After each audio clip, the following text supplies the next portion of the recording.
अस्सलाम वालेकुम। अगर आप लोग मेरी ये वीडियो देख रहे हो तो इसका मतलब ये है कि आप अपना एमडी कैट क्रैक करना चाहते हो और इसी साल अपना एमडी कैट क्लियर करना चाहते हो और अपना एडमिशन मेडिकल कॉलेज में सिक्योर करने के बाद मिस्टर धांचू के साथ तस्वीरें खिंचवाना चाहते हो। तो फिर आप लोगों ने ये वीडियो एंड तक देखनी है, क्योंकि ये वीडियो आपका इसी साल मेडिकल कॉलेज में एडमिशन करा सकती है अगर आप इस वीडियो की हर बात सुने और उसको फॉलो करें। तो फिर चले स्टार्ट करते हैं। अस्सलाम वालेकुम everyone, this is Anam Sajid Ali, a fourth year medical student at Fatima Jinnah medical university Lahore and you are watching my YouTube channel ASA medic. सबसे पहले आप लोगों का माइंडसेट क्लियर होना चाहिए। आप सबके पास अभी 3 महीने MD कैट की तैयारी के लिए हैं और आप में से हर बच्चा अगर चाहे तो इन 3 महीनों में मेहनत करके अपना MD कैट क्लियर कर सकता है और अपना मेडिकल कॉलेज में एडमिशन ले सकता है। तो आपका माइंडसेट क्लियर होना चाहिए। आपने ये नहीं सोचना इस जर्नी के दौरान, इस 3 महीने के जर्नी के दौरान आप कोई भी चीज़ करोगे आपसे नहीं हो पाएगी, आप थोड़ा सा पीछे रहोगे। आपने 50 MCQs डिसाइड किए कि मैंने प्रैक्टिस करने हैं, वो 50 नहीं 30 होंगे, 10 होंगे, 20 होंगे। तो ये जर्नी है कि अगर आपसे कम भी होता है ना तो आपने करना है। ये 3 महीने आपने इस तरह डेडिकेट करने हैं। क्यों चलते रहेंगे, आपका माइंडसेट क्लियर होगा। जब माइंडसेट हमारा क्लियर है ना कि हमने बस करना है, बेशक हमारा कम हो रहा है ज़्यादा हो रहा है, हमने करना है, तो आप कर जाओगे। तो सबसे पहले अपना माइंडसेट क्लियर करो। अपने आप को ये समझाओ कि मेडिकल कॉलेज की एक सीट मेरा इंतज़ार कर रही है, बस मैंने हर रोज़ मेहनत करते रहना है, दोबारा वही वही चीज़ें दोबारा करते जाना है। जब दोबारा चैप्टर्स करने हैं, दोबारा हर चीज़ दोबारा करते रहना है, जब तक मेरा एडमिशन नहीं हो जाता तब तक। तो आप लोग अगर इस 3 महीने में उतनी मेहनत कर लेते हैं तो आप पीछे नहीं रहोगे। आपको मैं गारंटी देती हूँ कि आप लोगों का एडमिशन हो जाएगा। अब मैंने आप लोगों को पहली एक चीज़ बताई कि आपका माइंडसेट क्लियर होना चाहिए। दूसरी चीज़ ये है कि आप लोगों ने सेक्रीफाइस करना है। आप अब अपने आप से एक सवाल पूछो कि आप MD कैट के लिए उतनी तैयारी कर रहे हो जितनी इसके लिए रिक्वायर्ड है या नहीं। सबसे पहली बात, हमारे पास इस MD कैट के जर्नी में ना, जब हम ये 3 महीने अब बचे हैं, जब आप लोग इसको स्टार्ट करते हो तो ऐसे होगा कि हमसे चीज़ें नहीं हो पा रही होती। हमें लग रहा होता है कि हम बहुत पीछे हैं, सब बच्चे हमसे आगे हैं और वो लोग बहुत ज़्यादा मेहनत कर रहे हैं, हम बिल्कुल मेहनत नहीं कर रहे। इस तरह की चीज़ें आपको फेस करनी पड़ती हैं, जिसकी वजह से आप लोग ये सोचने लग जाते हो कि हमसे तो नहीं हो सकता। ये चीज़ तो उन बच्चों के लिए थी जिन्होंने फर्स्ट ईयर सेकंड ईयर से पढ़ा हो, हमारी तो बेस ही अच्छी नहीं बनी, अब तो हम क्रैक ही नहीं कर सकते अपना MD कैट। तो सबसे पहले ना आपने अपने ऊपर से ये जो चीज़ें सेल्फ डाउट्स जो है ना, ये सब रिमूव करने हैं अगर आप अपना MD कैट में एडमिशन लेना चाहते हो। आपने अपने ऊपर यकीन रखना है, उसके अलावा आपका माइंडसेट क्लियर होना चाहिए। कोई भी स्टूडेंट, मैं भी अगर आज MD कैट की तैयारी करना शुरू करूं तो मेरे से नहीं हो पाएगी, मैं पीछे रह रही होंगी, मुझे समझ नहीं लग रहा होगा कि मैं कैसे करूं सब कुछ। तो ये सब चीज़ें नेचुरल हैं, इसमें आप अकेले नहीं हो। वो चीज़ जो आपको दूसरे लोगों से, दूसरे MD कैट स्टूडेंट से डिफ्रेंशिएट करेगी, जो आपका एडमिशन कंफर्म करेगी, वो ये है कि आप इन चीज़ों के साथ भी चलते रहते हो, अपने आप को परेशान नहीं करते हो कि ये मेरे साथ क्या हो गया है। तो आप लोगों का माइंडसेट सबसे पहले क्लियर होना चाहिए कि हमने अपना MD कैट क्रैक करना है और किसी भी कॉस्ट पे करना है। और इस 3 महीने के अंदर प्लीज़ मैं आप लोगों से रिक्वेस्ट कर रही हूँ कि कोई और दूसरा काम मत करें। आप अपने शौक़ के लिए कोई काम करें, लाइक पेंटिंग कर रहे हैं, कोई क्लासेस ले रहे हैं, प्लीज़ वो क्लासेस मत लें, कोई भी एक्स्ट्रा काम मत करें। आप प्लीज़ इस ड्यूरेशन के दौरान अपने MD कैट पर फोकस करें। ये जो 3 महीने का अर्सा है ना, इस ड्यूरेशन में ऐसा होगा कि हमें ऐसे ऐसे थॉट्स आएंगे कि भाई हम तो पाकिस्तान के वज़ीर आज़म बन जाए, हम वो कर लें वो कर लें। तो ये जो थॉट्स हैं इनको साइड पे रखना है। अभी सिर्फ और सिर्फ एक चीज़ पर फोकस करना है और वो है MD कैट। तो बाकी चीज़ों को साइड पे रखो और सिर्फ MD कैट पर फोकस करो। ओवर थिंकिंग में हो रहा है कि मेरे से MD कैट हो नहीं पा रहा, मेरे लिए मुझे लगता है कि कोई और फील्ड रखी हुई है अल्लाह ताला ने।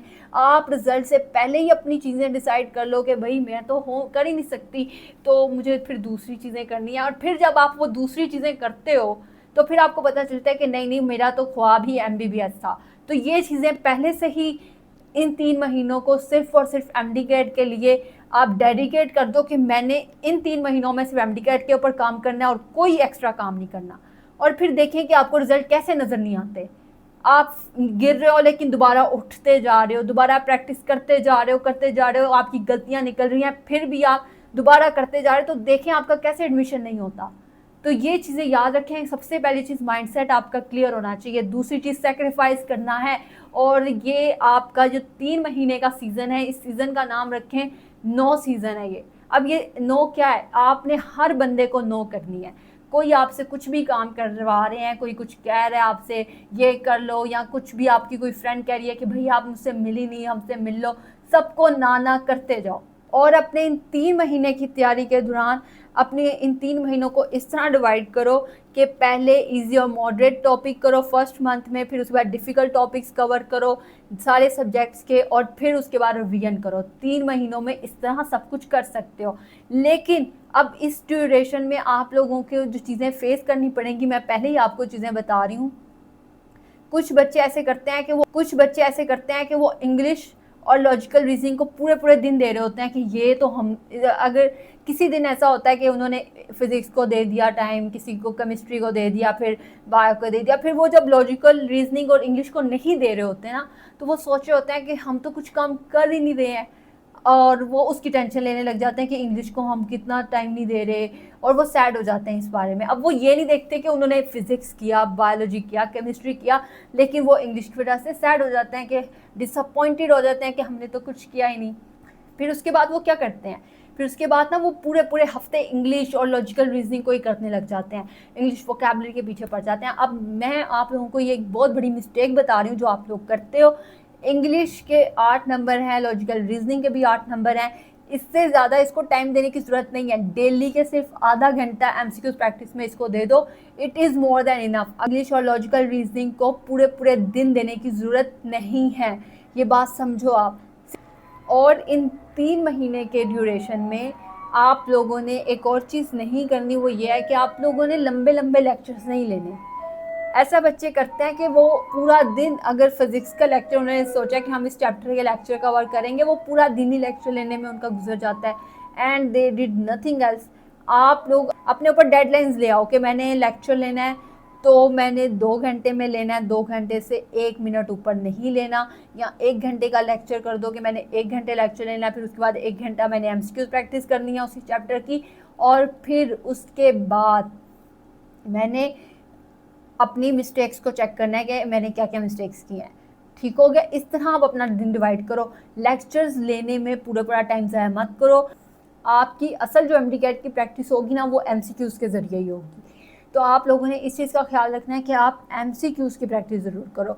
और प्रैक्टिस एमसीक्यूज़ जो है ना, वो आपने पास पेपर के भी ज़रूर देखने हैं। क्यों? क्योंकि आपको अंदाज़ा हो जाएगा कि पिछले सालों में पेपर्स कैसे बनते आए हैं, और आपको एक आइडिया होगा कि इस साल कैसा पेपर आ सकता है। तो पास पेपर जो हैं उनको ज़रूर गो थ्रू करना है, और इन चीज़ों का ख्याल रखना है। और इस ड्यूरेशन के दौरान जब आप अपनी तैयारी कर रहे हो सकता है कोई बच्चा आपसे कह रहा हो कि मैं बहुत आगे जा रहा हूँ, वो आपको पैनिक करने के लिए ऐसा कहते हैं बच्चे कि मेरी तो तैयारी बहुत अच्छी है। तो ये चीज़ें मैटर नहीं करती। अगर कोई बच्चा आपसे आगे जा रहा है तैयारी में, क्या चीज़ मैटर करती है? आपकी कंसिस्टेंसी। आपने हिम्मत नहीं हारनी। किसी दिन थोड़ा पढ़ लिया, किसी दिन ज़्यादा पढ़ लिया, लेकिन आपने हिम्मत नहीं हारनी। जो बच्चा गिव अप कर देता है ना, उसका एडमिशन नहीं होता। जो बच्चे थोड़ा करके ही अपना काम कंप्लीट कर लेते हैं, उनका एडमिशन हो जाता है। तो आप लोगों ने मेरी जितनी बातें मैंने आप लोगों को बताई हैं, उनको फॉलो करें, और फिर देखें कि आपका एडमिशन मेडिकल कॉलेज में कैसे नहीं होता। इन 3 मंथ्स के ड्यूरेशन में अगर आपसे कंसिस्टेंट नहीं रहा जा रहा, अगर आप किसी ट्रैक पर नहीं चल पा रहे, तो मैंने आप लोगों के लिए एक MDCAT success daily planner design किया, जो कि मैंने खुद भी फॉलो किया था, और इससे मेरा एडमिशन भी हुआ। तो आप लोग भी अगर अपने आप को एक ट्रैक पर रखना चाहते हो, तो इस डेली प्लानर को आप ले सकते हो। लिंक डिस्क्रिप्शन में मैं डाल दूँगी। ये 90 डेज़ का एक डेली प्लानर है, जिसको फॉलो करने के बाद आई गारंटी यू कि आप कंसिस्टेंट भी हो जाओगे, और आप इस तरह डी ट्रैक नहीं होगे, और ना ही आपको डिसअपॉइंटमेंट होगी कि आप तो कुछ कर ही नहीं रहे हो। आपको पता भी होगा कि आप डेली क्या काम कर रहे हो, और आप डिसअपॉइंटेड नहीं होगे कि मैं तो कुछ कर ही नहीं रही हूँ। तो आप में से जो बच्चा वो प्लानर लेना चाहता है, वो डिस्क्रिप्शन में लिंक दे दूँगी मैं, आप जाके वहाँ से बाय कर सकते हो। तो अपना ढेर सारा ख्याल रखें, मुझे अपनी दुआ में याद रखें। फिर मिलते हैं अपनी अगली वीडियो के साथ। अस्सलाम वालेकुम।